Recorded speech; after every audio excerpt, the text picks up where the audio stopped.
बिस्मिल्लाहिर्रहमानिर्रहीम।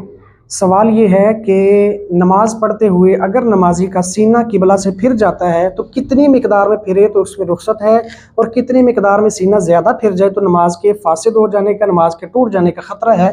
तो इस हवाले से शरई हुक्म क्या है, तो याद रखें दुर्र मुख्तार शरीफ और उसकी जिल्द नंबर 1 है और सफ़ा नंबर 613 है। वहाँ पर अल्लामा हस्कफ़ी रहमतुल्लाहि ताला अलैह और उसका हाशिया लिखते हुए अल्लामा शामी रहमतुल्लाहि ताला अलैह इस मसले की वजाहत फरमाते हैं। आप फरमाते हैं कि जब ऐसी सिचुएशन हो, फरमाते हैं इज़ा हव्वला सदरहु फसदत, जब उसका सीना फिर गया तो फरमाते हैं नमाज फासिद हो जाएगी। व इन कान फिल मस्जिद, अगरचे वो मस्जिद के अंदर ही हो।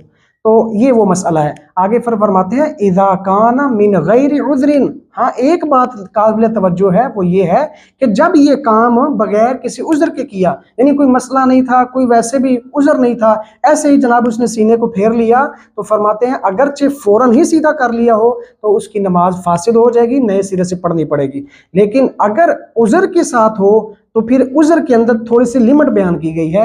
वो ये है कि अगर 3 तस्बीहात की मिकदार यानी एक रुकन की मिकदार अगर पूरी नहीं हुई थी, उसने फ़ौरन अपने सीने को सीधा कर लिया किबले की तरफ, तो फिर गुंजाइश है, फिर वो नमाज को जारी रख सकता है। अलबत्ता अगर बगैर उज़्र के थोड़े लम्हे के लिए करके फिर सीधा कर लेता है तो उसकी नमाज नहीं होगी। हाँ, वो कितनी मिकदार है कि उसको फिर गया तो रुख्सत है। तो याद रखें इस हवाले से, बिल्कुल जब किबले की सिमत खड़े हों तो 45 डिग्री राइट साइड पर, 45 डिग्री लेफ्ट साइड पर, यूं समझिए तकरीबन इतना इतना वक्फा, यानी यूं इधर राइट को और यूं इतना लेफ्ट को, तो ये इतना एरिया जो है ये तकरीबन इसके अंदर अंदर आपका सीना रहता है तो नमाज आपकी दुरुस्त है। अगर यूं बिल्कुल फिर जाता है, अपनी सिमत चेंज हो जाती है, तो इस सूरत में नमाज फासिद हो जाएगी। अल्लाह ताला हम सबको इन बुनियादी मसाइल को समझते हुए अपनी इबादत करने की तौफीक अता फरमाए।